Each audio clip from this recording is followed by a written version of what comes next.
ભણતા હતા, સેકન્ડમાં ગયા, થર્ડમાં ગયા, ફોર્થમાં ગયા, ફિફ્થમાં ગયા, જેમ અપ જતા ગયા એમ તમારી એજ્યુકેશન વધતું ગયું, વાંચવાનું વધતું ગયું, માઇન્ડ બેટર બનતું ગયું, તમે એક સારી રીતે કેપેબલ વ્યક્તિ બનતા ગયા.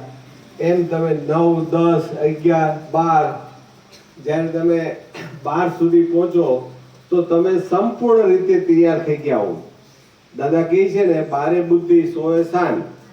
15 થી 25 વર્ષ તમારે જબરજસ્ત સંઘર્ષ કરવો પડે.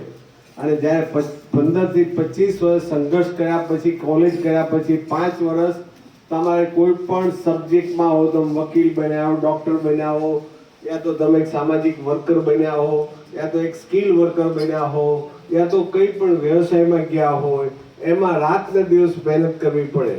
અને 30 વર્ષથી 5 વર્ષ મહેનત કરો અને એમાંથી તમે